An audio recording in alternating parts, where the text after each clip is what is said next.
Hello students, I hope you all are doing well. Today our topic is measurement and system of units. What is measurement? Measurement is the comparison of physical quantity with standard of same kind. Physical quantity means physical quantity. Those quantities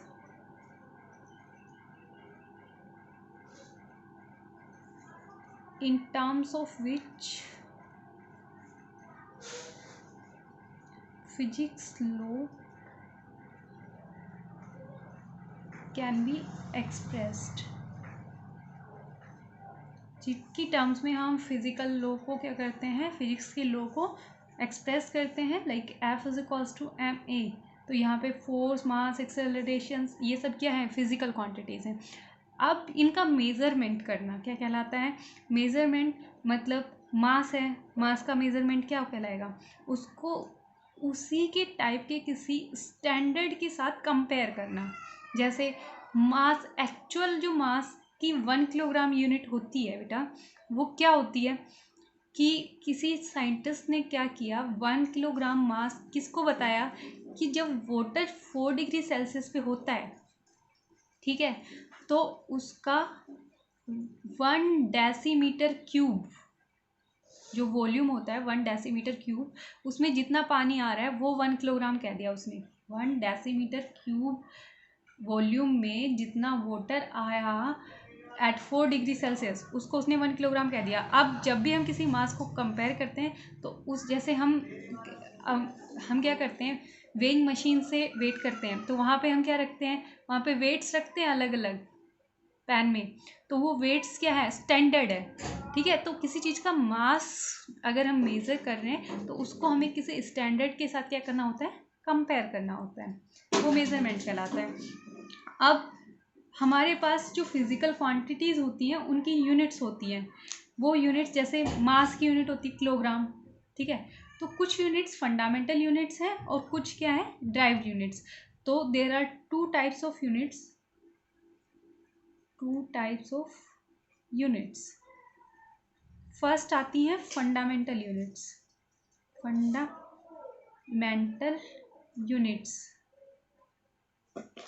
fundamental units कौन सी होती हैं? Those units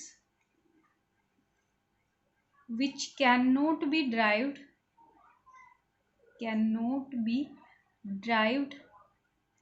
from other units. जो किसी other unit से drive नहीं की जा सकती, वो बेसिक यूनिट्स होती हैं. जैसे फॉर एग्जांपल हम ले मास की यूनिट होती है किलोग्राम. अब किलोग्राम को हम किसी अदर यूनिट से क्या नहीं कर सकते, ड्राइव नहीं कर सकते. तो ये क्या है, फंडामेंटल यूनिट है. दूसरी बात आती है हमारी ड्राइव्ड यूनिट की. Derived units, those units which can be derived from others, जो अदर यूनिट से ड्राइव की जाती हैं. फॉर एग्जांपल हमने ले ली न्यूटन. फोर्स की यूनिट क्या होती है, न्यूटन. अब न्यूटन को अगर हम लिखें, हमें पता है 9th में हम पढ़ चुके हैं, force equals to mass into acceleration. अब फोर्स की यूनिट है न्यूटन. न्यूटन को हम क्या लिख सकते हैं, मास की यूनिट किलोग्राम, एक्सेलरेशन की यूनिट मीटर पर सेकंड स्क्वायर. मतलब कि न्यूटन को हम किलोग्राम मीटर पर सेकंड स्क्वायर से ड्राइव करके लाए हैं. ये इन फंडामेंटल यूनिट से ड्राइव की गई हुई यूनिट है. न्यूटन इन फंडामेंटल यूनिट से ड्राइव की हुई यूनिट है. Therefore force is a drive unit. समझ में आ गया फंडामेंटल यूनिट्स और ड्राइव्ड यूनिट्स. अब हम बात करते हैं बेटा कि हमारे पास कितनी फंडामेंटल यूनिट्स हैं. तो fundamental units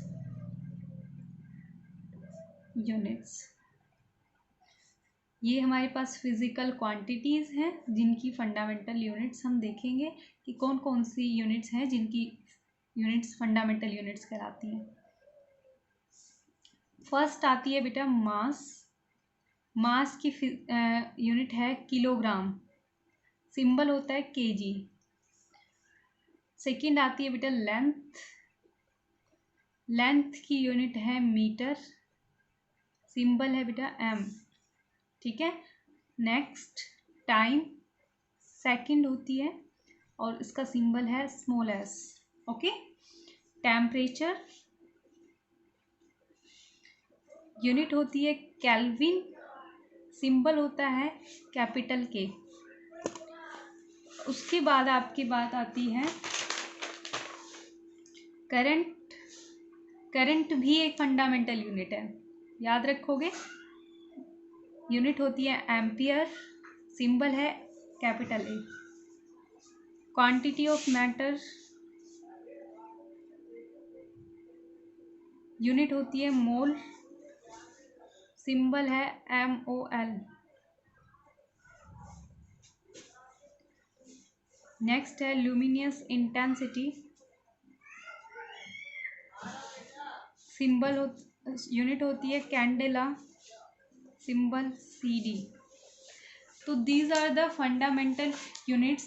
There are 7 fundamental units and other units are derived from these units. Okay students, तो ये 7 फंडामेंटल यूनिट्स हैं, बाकी सारी यूनिट्स इनसे ड्राइव की जाएगी और ये इनके सिंबल्स हैं, ओके। अब हमारे पास नेक्स्ट कुछ फंडामेंटल यूनिट्स एंगल्स की भी होती हैं, जिन्हें हम सप्लीमेंट्री यूनिट्स कहते हैं। जैसे प्लेन एंगल है, प्लेन एंगल की यूनिट होती है रेडियन और इसको RAD, ये इसका सिंबल होता है। सॉलिड एंगल है हमारे पास, इन दैट केस यूनिट होगी स्टेरेडियन, सिंबल है SR। तो all over there are 9 fundamental units, 2 are for angle and other 7 are basic units, okay। अब हम बात करते हैं मेजरमेंट्स की।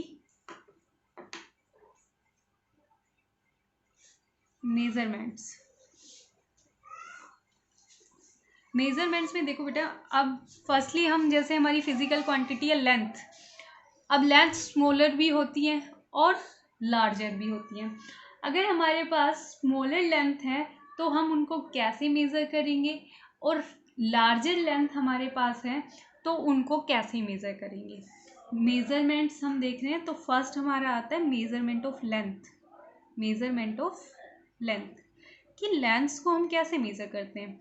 तो आपको सबको पता है कि अगर हमारे पास स्मॉलर लेंथ है, फर्स्ट आ रहे फॉर स्मॉल लेंथ्स। आपको पता है आप जब अपनी नोटबुक में किसी लाइन को मेज़र कर रहे हैं तो कैसे करते हैं, with the help of scale, scale की हेल्प से मेज़र कर रहे हो। अब बेटा अगर आपके पास आपको कहा जाए कि आपकी जो नोटबुक है उसके पेज की, ठीक है, उसके पेज की थिकनेस अगर हमें मेज़र करनी है तो लेंथ ही वो भी डिस्टेंस ही है, तो उसको हम कैसे मेज़र करें, ठीक है।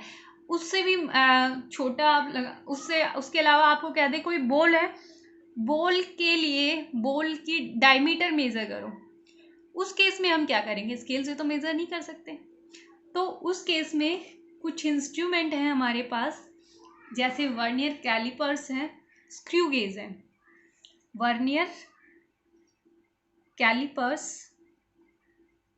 स्क्रू गेज, ये दो ऐसे इंस्ट्रूमेंट हैं जिनसे हम जो स्मॉलर डिस्टेंस है, लाइक मिलीमीटर रेंज की और सेंटीमीटर रेंज की, उनको हम मेज़र कर सकते हैं, ठीक है। इस वर्नियर कैलिपर से हम 10⁻⁻⁴ मीटर लेंथ तक की डिस्टेंस मेज़र कर सकते हैं, और इससे 10⁻⁵ मीटर लेंथ तक की डिस्टेंस को मेज़र कर सकते हैं। ये दोनों इंस्ट्रूमेंट हैं जो प्रैक्टिकल बेस्ड हैं, आपको लैब में प्रैक्टिकल कराया जाएगा। इन पे बेस्ड 4-5 प्रैक्टिकल्स हैं, उनसे आपको इजीली समझ में आ जाएगा कि कैसे हम स्मॉलर डिस्टेंस वर्नियर कैलिपर से और स्क्रू गेज की हेल्प से फाइंड आउट करते हैं। ओके स्टूडेंट्स, अब बात आती है लार्जर डिस्टेंस की। किसकी? लार्जर लेंस की, लार्जर डिस्टेंस की। कि हम लार्ज अगर लेंस हैं तो उनको कैसे मेजर करें? How can we measure the large lengths, like the distance between sun and earth, the diameter of the moon and the diameter of other planets? How can we find these values? किसी scientist ने earth और सन के बीच की distance find की, पर उसने कैसे फाइंड आउट की होगी? वो खुद प्लेन से या रॉकेट की हेल्प से तो गया नहीं होगा वहां पे, तो उसने कैसे मेजर की? या फिर उसने कोई स्केल तो नहीं लिया होगा इतना बड़ा। तो वो डिस्टेंसेस हम कैसे मेजर करते हैं? By the parallax method. This is very important method which is used for measuring larger distance. Okay students, this is the important topic of your syllabus, parallax method. तो पैरेलैक्स मेथड में जैसे आपसे कहा जाए कि आपको फाइंड करनी है दो एस्ट्रोनॉमिकल ऑब्जेक्ट्स की डिस्टेंस, जैसे अर्थ से किसी प्लेनेट की डिस्टेंस फाइंड आउट करनी है. We have to find, parallax method में इसका जो वन पार्ट है वो आप लो, to find distance between two astronomical objects. तो एस्ट्रोनॉमिकल ऑब्जेक्ट्स के बीच की डिस्टेंस हमें फाइंड करनी है. To find distance between two astronomical object. तो हम कैसे फाइंड करेंगे? अब देखो, एस्ट्रोनॉमिकल ऑब्जेक्ट जैसे अर्थ है, अर्थ से किसी प्लेनेट के बीच की डिस्टेंस हमें फाइंड कर ले. अर्थ से किसी प्लेनेट की डिस्टेंस, तो ये मान लो हमारी अर्थ है. अब अर्थ से हमें किसी प्लेनेट की डिस्टेंस फाइंड करनी है, वो प्लेनेट है यहाँ. ठीक है. अब हम क्या करेंगे, अर्थ के दो पॉइंट से with the help of telescope हम उस प्लेनेट को देखेंगे. ठीक है. तो वहां से हमें पता चलेगा कि वो डिस्टेंस कितनी है, कि वो कितना एंगल बना रहा है. टेलीस्कोप की हेल्प से जब हम दो अलग अलग पॉइंट से, अर्थ के दो अलग अलग पॉइंट से बेसिस से इसको नोट करेंगे तो हमें एंगल पता चल जाएगा थीटा. यहाँ से थीटा जो है ये, इसको हम कहते हैं बेसिस. क्या कहते हैं? Basis, B. और ये अर्थ और प्लेन के बीच की डिस्टेंस जो हमें फाइंड आउट करनी है. तो ये किसके इक्वल होगी? हमें पता है एंगल जो होता है वो क्या होता है, आर्क अपॉन रेडियस. तो आर्क ये है हमारे पास बेसिस और रेडियस मतलब दिस डिस्टेंस एस. तो एस इज इक्वल्स टू क्या आ जाएगा, बी अपॉन थीटा. अगर ये डिस्टेंस हमें फाइंड करनी है तो अर्थ के दो जो पॉइंट लिए हैं उनकी डिस्टेंस हमें पता होगी, वो तो हम मेजर कर सकते हैं अर्थ पे ही है क्योंकि सेम पॉइंट्स. तो ये बी हमें बेसिस फाइंड करना है. दूसरा ये जो एंगल बना है टेलीस्कोप की हेल्प से वो हम मेजर कर लेंगे. तो ये एंगल फाइंड आउट करने के बाद हम ये डिस्टेंस फाइंड कर सकते हैं अर्थ से किसी प्लेनेट का. Okay students, is it clear? अब इसी का दूसरा पार्ट है कि पैरेलैक्स मेथड को यूज करके हम किसी एस्ट्रोनॉमिकल ऑब्जेक्ट का डायमीटर फाइंड कर सकते हैं. To find diameter of astronomical object, किसी एस्ट्रोनॉमिकल ऑब्जेक्ट का हम डायमीटर फाइंड कर सकते हैं. जैसे हमें अर्थ से मून का डायमीटर फाइंड करना है, तो ये हमारे पास अर्थ है. अब हमें फाइंड करना है डायमीटर ऑफ मून. ये हमारा मून है, ये इसका डायमीटर को डी से डिनोट कर लिया. अब क्या करना है, मून से जो हमारे एस्ट्रोनॉट्स गए उनसे उन्होंने टेलीस्कोप की हेल्प से अर्थ का व्यू लिया और वहाँ से उसने एंगल मेज़र कर लिया थीटा. ठीक है, कि कितना एंगल बना रहा है. एक सेम पॉइंट को दो अलग अलग पोजीशन से देखा वहाँ पे और थीटा एंगल बना, वो फाइंड कर लिया. ये अर्थ और मून की डिस्टेंस है एस. तो यहाँ से डायमीटर हम फाइंड कर सकते हैं, वो क्या होगा, theta is equals to S O D upon S, और डायमीटर क्या हो जाएगा, एस थीटा। मतलब कि अगर हमें अर्थ और मून के बीच की डिस्टेंस पता है और उनके बीच का एंगल पता है कि वो कितना एंगल बना है दो बेसिस से, तो हम वहाँ पे क्या फाइंड कर सकते हैं, diameter of the moon. Okay बेटा, तो ये इम्पोर्टेंट है। इस पे बेस्ड एक न्यूमेरिकल मैं आपको करवाती हूँ, उस न्यूमेरिकल से आपको ये चीज़ें ज़्यादा क्लियर हो जाएगी। Wait for 1 second.